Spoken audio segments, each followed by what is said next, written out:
Hola, hola, muy buenos días, tardes, noches, en el momento en el que estén visualizando este video. Bienvenidos todos a nuestro episodio de Entre Cafés y Experiencias. Este es el episodio número 13 y con este damos paso a una nueva temática, a una nueva área de la psicología conocida como cognitivo-conductual. Vamos a conocer a varios de nuestros expertos que nos van a compartir mucho de su conocimiento. Y sobre todo recordarles que Entre Cafés y Experiencias es un podcast que nos permite combinar los estudios acerca del alma, la psicología, pero sobre todo la vida de quienes están aquí compartiéndonos parte de su existencia a través de una taza de café. Recuerden ustedes acompañarnos del otro lado de la pantalla también con su café y conocer un poco acerca de los temas que trabajamos en estas sesiones. Hoy tenemos un episodio muy interesante que tiene que ver con la rehabilitación cognitiva. ¿Y esta cómo se vincula con la psicosis? Recordemos que estos padecimientos en ocasiones generan mucha incertidumbre, incluso miedo o temor, porque pareciera que son difíciles de poder afrontar.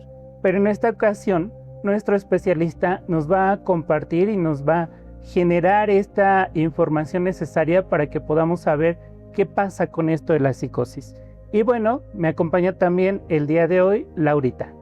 Ay, pues muchas gracias, bienvenidos a todos. Como dice Jorge, si lo están viendo de mañana, si lo están viendo de tarde o incluso se aventaron después de las 12 de la noche porque no tenían ahora sí sueño, pues muchas gracias por estar con nosotros. Y hoy justamente estamos trabajando una temática bien interesante que es la psicosis, y que de repente al escuchar el nombre de psicosis todo el mundo se trastorna porque pensamos que no hay alguna cura, no hay alguna rehabilitación, ¿no?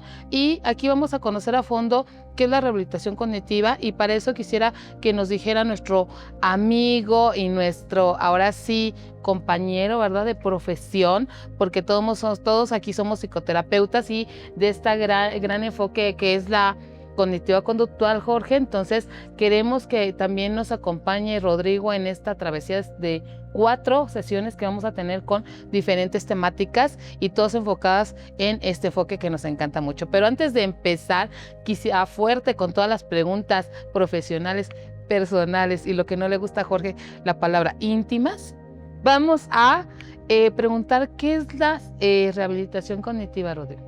Okay. Hola Laura, Jorge, querida audiencia. Pues bueno, la rehabilitación, ¿no? Habrá que primero dar el concepto de rehabilitación, y es volver, de manera muy sencilla, es volver a habilitar ciertas funciones. Estas funciones, como bien lo dice, son cognitivas. Cuando nosotros hablamos de la cognición, tiene que ver con todo lo que pensamos, tiene que ver con procesos de memoria, de lenguaje, de pensamientos que en muchas ocasiones, antes de nosotros llevar al paciente en la vida cotidiana o antes de que pueda tomar algún tipo de psicoterapia, es importante hacer esta rehabilitación cognitiva, porque los pacientes con psicosis en muchas ocasiones presentan algunas distorsiones, ¿no?, de tipo cognitivas, o algunas disfunciones cognitivas que de repente todos, como bien lo decimos, nos espantamos, ¿no? Inclusive hasta está el tema como muy tabú de, ¿qué pasará? ¿Tendrá algún tipo de exorcismo? ¿Está loco? No, principalmente lo que tenemos que hacer siempre es empezar con la rehabilitación cognitiva de los pacientes con psicosis. Ok, me gustaría saber, porque bueno, algunos que nos están escuchando, nos están viendo, porque esto lo vemos también por Spotify, lo escuchamos por Spotify, lo vemos por diferentes redes sociales. Algunos son egresados, otros están en formación, otros ya son profesionales como sus servidores, pero hay gente que nos está siguiendo y que bueno, estos temas les parecen muy interesantes, no están relacionados con ahora sí los términos que manejamos, pero pues vamos a hacer un poquito más claros en decirles qué es una psicosis. Ok, una psicosis se caracteriza principalmente, todos pensamos que es como el término, siempre escuchamos psicosis y es como, es locura, ¿no? Es el que está loco, el que está loquito. No, regularmente la psicosis es un trastorno psicológico, en este caso que se acompaña principalmente, vamos a identificarlo por 3 síntomas principales. Viene primero lo que es una alucinación. Una alucinación es aquella... es una distorsión de la sensopercepción. O sea, quiere decir que lo que sentimos, ¿no? Vamos a ponerlo en lo que sentimos. Quiere decir que si ahorita yo veo, ¿no? Que estás acompañada de otra persona, ¿no, Laura? Pero no hay nadie. No hay nadie, claro. Exactamente, entonces estamos viendo o estoy escuchando, eso va a ser una alucinación, ¿no? En ese sentido. También muy importante para nuestra audiencia, porque estas alucinaciones pueden ser también con los otros sentidos. Son más comunes con la vista, el oído, pero de repente también llegan a ser a nivel tacto, ¿no? Entonces va a ser bastante importante. La psicosis también va a tener lo que es un delirio. Un delirio es una distorsión, en este caso, del pensamiento, ¿no? Vayamos a un ejemplo de un delirio muy normal, o bueno, muy común sería el poder tener el delirio de grandeza. No hay grandes autores donde dicen, por ejemplo, el caso de Hitler, ¿no? Se sentía como en una raza que era muy suprema. Eso puede ser un delirio de grandeza. Es toda una idea donde la persona va a tener un pensamiento que no concuerda con esa realidad, ¿no? Va a ser la principal clave tanto de la psicosis como la alucinación, como el delirio, ¿no? Se van a ir conjuntando. Y un tercero van a ser todas las distorsiones del pensamiento. El pensamiento ya no se organiza de la manera más adecuada, ¿no? Si ahorita le preguntamos a una persona que nos cuente un poquito su historia de vida, nos va a decir, bueno, mi nombre es Rodrigo Lucio, nací en tal año, ¿no? Pero un paciente con psicosis empieza a tener toda esta parte, por ejemplo, de noción tiempo-espacio, la tiene distorsionada y te va a decir, retomemos el caso, ¿no? Un pequeño caso allá de, pongámosle al señor Francisco, se le pregunta dentro del hospital psiquiátrico que nos cuente un poquito de su historia de vida y dice, bueno, yo nací en 1980 y fíjate que a mí a los 20 años me tocó toda la matanza de Tlatelolco. Pero en el año 2000 yo me fui al CCH Vallejo. Entonces, si vemos todo esto, pues bueno, retomamos para nuestra audiencia cuándo fue la matanza de Tlatelolco, ¿no? En 1968 y bueno, él nace en 1980. Esa es la principal forma de la psicosis y algo que me gustaría mencionar es que la psicosis, como cualquier enfermedad psicológica o cualquier psicopatología, se va dando por episodios, ¿no? No quiere decir, porque algo que piensa la persona siempre en psicosis, siempre dicen es que está perdido en su realidad, ¿no? Y no es realmente así. Hay pacientes que tienen brotes psicóticos y que incluso puedes platicar con la persona y no te vas a dar cuenta que tiene psicosis.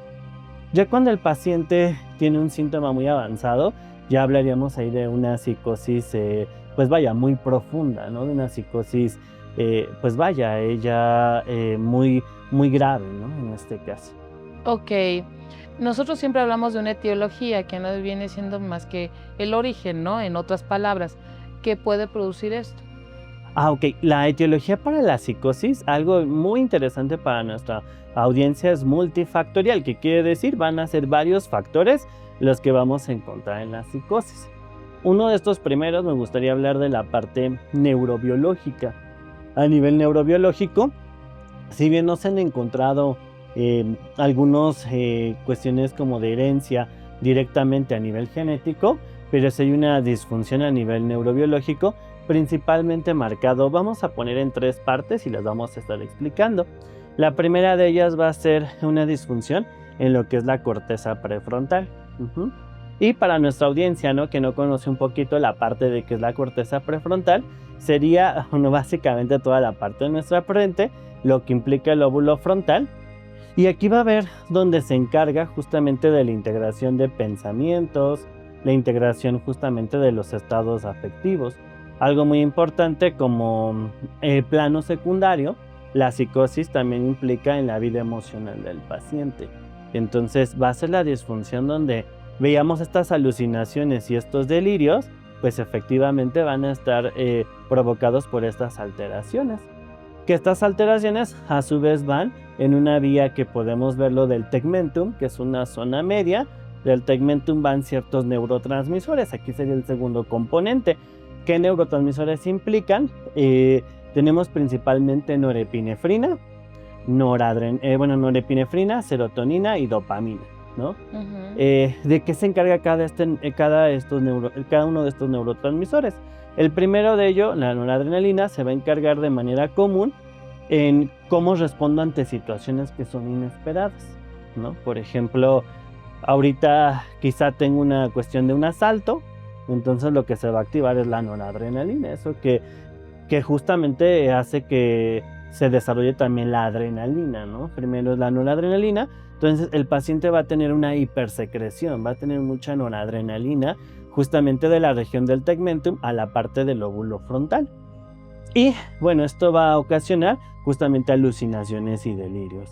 Después tendríamos serotonina y dopamina, que la serotonina se encarga de regular emociones y en este caso la dopamina de activar emociones. Algo muy importante es que el paciente con psicosis va a presentar una nula empatía, por ejemplo, le llamamos así. En este caso es una persona retraída, ¿no? Sería el término más correcto, y no va a saber o no se va a interesar por lo que siente la otra persona. Entonces ahí hablamos de esa disfunción tanto cognitiva como emocional. Eso sería a nivel neurobiológico. Luego tenemos algunas afectaciones de eventos traumáticos, también se van colocando como eventos traumáticos fuertes, problemas con mamá, ¿no? Con papá, etc. Y por último, alguna cuestión social. Algo muy importante en lo social, algo que resaltamos mucho, es el uso de sustancias psicoactivas. Una de estas que se ha convertido muy común para nuestros jóvenes es el uso de la marihuana, lo cual también predispone a la falta de desarrollo de estos neurotransmisores y también predispone a tener estados de psicosis o en caso de demencia. Ok, estás explicando todos estos cambios que se generan y también las raíces que generan este tipo de psicosis, pero también sabemos que hay un impacto, ¿no? La parte de los deterioros, sobre todo cognitivo, ¿cuáles serían como las funciones que más se identifica ese deterioro? Ok, eso es una parte muy interesante, porque regularmente también cuando estudiamos psicología y pensamos en psicosis, siempre pensamos en lo emocional, ¿no? Siempre vamos va a ser lo emocional, y no. Regularmente cuando hacemos una atención viene en este deterioro cognitivo, que lo vamos a destacar también en 3 puntos importantes. El primero de ello va a ser dificultad en la memoria, ¿no? Sobre todo en términos de memoria a corto plazo, ¿no? Puede que el paciente no recuerde ciertos eventos o no va a recordar algunos eventos de manera retrógrada. ¿Qué quiere decir ello? Eventos que pudieron pasar antes o después justamente de algún parámetro de tiempo, ¿no? Entonces vamos a tener estas disfunciones y estas lagunas mentales. En segundo punto va a ser la cuestión de la coherencia del pensamiento, ¿no? El paciente con psicosis muchas veces no va a tener coherente el pensamiento. Va a decir algunas funciones o te va a decir algunas cosas que a veces pareciera que son como tan reales, ¿no? Yo recuerdo alguna vez en un paciente nos acercamos a nuestra área de neurorehabilitación y uno de los pacientes me menciona: oye, acércate, fíjate que encontraron nuevas mariposas y estas mariposas tienen colores que son nuevos, ¿no? Y todavía me da el nombre científico. Y ya yo digo, oye, está muy padre. Y me escucho un terapeuta, ¿no? Y le digo, oye, voy a buscar las mariposas, ¿no? Ahí a ver cómo están. No, cuál era parte de esta distorsión de la información, que realmente no era un color nuevo. Realmente no existían estas mariposas y ven esa distorsión del pensamiento, ¿no? En ese sentido. Y por último, algo que colocamos regularmente es esta parte de la coherencia lógica que puedan tener en su discurso. Y esto lo vemos, algo que le puede costar mucho a un paciente con psicosis, por ejemplo, puede ser contar hacia atrás, ¿no? En este ejercicio de 30, réstale de 3 en 3, ¿no? 30, 27, 24, a ese es un ejercicio que le va a costar mucho. Esto nos da a que si no tiene bien estas funciones justamente cognitivas, van a ser más complicadas lo que llamamos nosotros las funciones ejecutivas. Que una función ejecutiva en este caso es cómo aplico todas estas funciones cognitivas, cómo las voy a aplicar en mi vida diaria. Por ejemplo, una de las funciones ejecutivas más, de las que más ocupamos todos los días, es la organización, ¿no? Por ejemplo, ¿cómo voy a organizar mi tiempo? ¿Cómo voy a organizar mi día? Todos, aunque digas, soy la persona más desorganizada, más o menos ya sabes qué es lo que tienes que hacer día con día. Y es algo que no ocurre a veces en el paciente con psicosis. Entonces nos preguntamos qué tanto el paciente tiene que ir a terapia, ¿no? Primero, tiene que rehabilitar cognitivamente, tiene que rehabilitar estas funciones cognitivas para que sea una persona autónoma. Ok, entonces el objetivo sería que esta persona sea autónoma, de cierta manera siga funcionando en todas las dimensiones. Es correcto, Laina. En caso de que no, ya trabajamos, ya trabajó Jorge, ya trabajaste tú y no se rehabilita, ¿cuándo es sugerible que ya esté con un psiquiatra? Ok, en este caso el paciente con psicosis siempre debe de llevar un tratamiento multidisciplinario. Regularmente todos también no piensan que es que psicosis, es que un psiquiátrico va a tener que la camisa de fuerza, va a tener en este caso el cuarto acolchonado. Eso déjenme decirles que desde la década más o menos de los 80s en México ya no existe porque se sustituye con el fármaco. ¿Qué es lo importante para un paciente psicótico? Primero, que tenga una regulación. Esta regulación, regularmente algo muy importante para toda nuestra audiencia, me gustaría decirles que la psicosis se divide en síntomas positivos y síntomas negativos. Los positivos son los que la caracterizan, los que ya hablamos, alucinaciones, delirios, y los negativos tienen que ver con su socialización. Entonces, lo primero que nos debemos de asegurar es disminuir los síntomas positivos. ¿Eso cómo se hace? Todavía no entra el tema de la rehabilitación cognitiva, entra el tema de la psicofarmacología. Entonces es importante que el paciente tenga esa rehabilitación farmacológica, justamente que a veces se nos da en el área de urgencias. Una vez que tiene esta rehabilitación con el fármaco, ya puede empezar a pasar a piso ya cuando tiene algunas funciones mentales.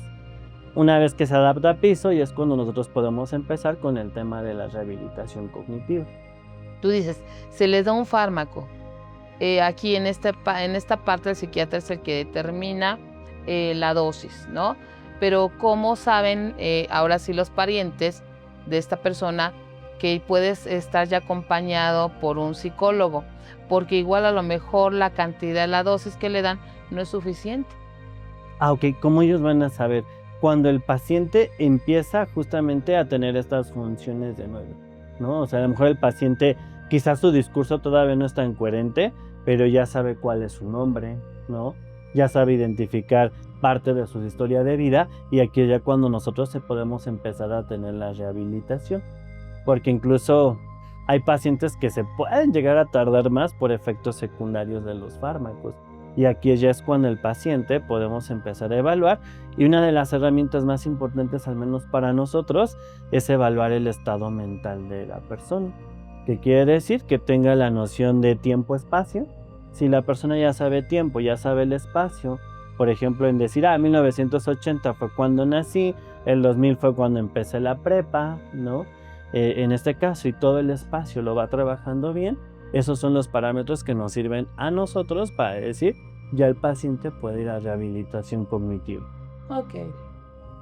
Pues súper interesante la temática, y regresando un poquito a lo que mencionabas sobre la cuestión etiológica, hay algunas personas que tienen la idea de que la psicosis puede ser hereditaria, ¿no? ¿Es totalmente cierto, parcialmente cierto o nada cierto, por ejemplo? Según la escala de Likert. Ok, esa es una pregunta muy importante, Jorge, justamente, y me gustaría decirlo que es totalmente cierto, Okay. ¿no? El hecho de que yo tenga, y muchas veces los pacientes con psicosis tienen dos antecedentes muy importantes. El primero es un grave consumo de droga, ¿no? Alguna sustancia inclusive legal como el alcohol. Y el segundo punto es tener antecedentes justamente familiares. En esto incluye también con enfermedad no solamente la psicosis de manera directa, sino puede incluir un trastorno depresivo mayor, que algo muy importante, la depresión si no se lleva una buena atención, la persona puede evolucionar una psicosis. Es muy importante. Por ahí tuvimos el caso, lo comentó muy breve, de un adulto mayor que se queda sin familia, nunca tuvo familia. La señora empieza con una depresión muy fuerte, no se atiende esta depresión. Cuando nos llega a nosotros a consulta en 2 semanas, se detona toda la psicosis, ¿no? Entonces, un paciente, muy complicado. Y también encontraríamos personalidades tipo grupo B, como lo sería para nuestra audiencia todo lo que son personalidades, trastorno límite de personalidad, personas histriónicas. Todos ellos también pueden predisponer en antecedentes familiares a una psicosis. Pues sí, muy interesante esta temática y sobre todo si ustedes logran identificar en sus familias el consumo de estas sustancias o son predispuestos a padecer alguna de estas sintomatologías, como siempre lo decimos aquí en cuestión de salud mental, la prevención es lo más importante, ¿no? Y trabajar todas estas situaciones con un profesional les ayuda a que puedan tener la mejor orientación. Continuando un poquito con las preguntas y en relación a lo que mencionabas sobre las actividades del psicólogo para poder realizar una intervención, hay una pregunta que salta a la discusión, ¿no? ¿Es lo mismo la estimulación cognitiva que la rehabilitación cognitiva? Ok, no, en este caso hablamos de, a lo mejor puede existir ejercicios que sean muy similares a, pero la estimulación, estoy desarrollando algo en un paciente que realmente va a obtener, no va a ser una habilidad, o este paciente va a desarrollar la habilidad. Por ejemplo, pongamos en el caso de un pequeñito, ¿no? Voy a hacer una estimulación cognitiva, entonces voy a estimular a lo mejor la memoria, ¿no? Y él va a decir, a ver, ve buscando cierto objeto, ¿no? O le ponemos los bloques que son buenísimos para los niños. Eso puede serlo, pero la rehabilitación aquí estamos hablando que era una habilidad que el paciente ya había tenido y que por alguna circunstancia, ya sea lesión, en este caso la psicosis, ha perdido y se tiene que volver a establecer esa función, que es un proceso de repente un poco más complicado. Ok, y mencionabas que el trabajo multidisciplinario pues es importante, ¿no? El trabajo con el psiquiatra, por ejemplo, con el psicólogo y con otros especialistas que pueden estar como involucrados en el proceso, ya que cabe mencionar que no los trastornos psicológicos casi nunca hay puros, no es como que nada más tengamos uno, sino a veces se acompañan de otras cosas, ya lo decías tú, depresión, incluso trastornos de la conducta alimentaria o algún otro padecimiento, que la depresión acompañada con la ansiedad casi siempre es muy común.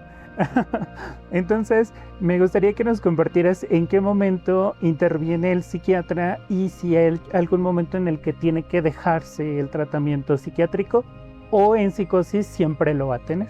Ok, en la psicosis, muchos de los pacientes cuando ya es crónico, tiene que ser de por vida, inclusive ver que sea hospital permanente, ¿no? Normalmente los casos de psicosis van a trabajar en un conjunto de primer hospital parcial para regular en el caso del trabajo del psiquiatra. El psiquiatra va a determinar cierto tiempo de tratamiento que de repente pueden ser bastantes años, ¿no? Y de ahí vamos a optar con el psicólogo. Y el psicólogo de repente, ahorita que lo mencioné, es algo muy importante porque de repente está el psicólogo que le da rehabilitación cognitiva y el psicólogo que trabaja ya la parte emocional, ¿no? Eso es algo bastante importante y muy común, ¿no? En un tratamiento más adecuado.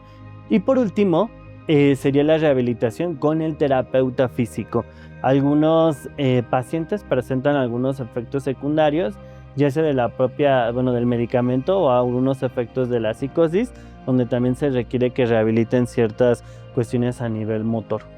Ok, pues muy interesante el trabajo multidisciplinario y cómo la intervención de varios profesionales hace que estos padecimientos pues tengan una mejor condición de vida, ¿no? Porque podemos platicar, por ejemplo, de los sujetos que luego andan por la calle ahí juntando basura, que entran en estas perspectivas, o incluso de personas que viven en condiciones de calle con estos padecimientos y realmente viven en condiciones muy vulnerables, ¿no?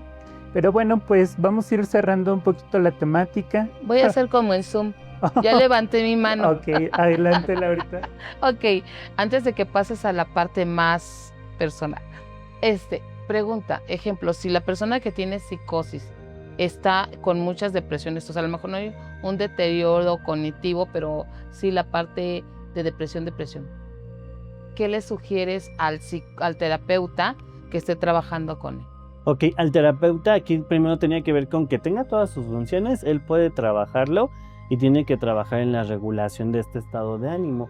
Incluso para toda nuestra audiencia, no olvidemos que existe, por ejemplo, algo muy común y que cada día es más prevalente, trastorno esquizoafectivo, que este se combina con episodios depresivos o de manía, ¿no? Cualquiera de los dos episodios de estado de ánimo, y puede ser muy común que incluso el paciente ya rehabilitado pueda presentar ideación suicida, ¿no? O como parte de la alucinación o delirio.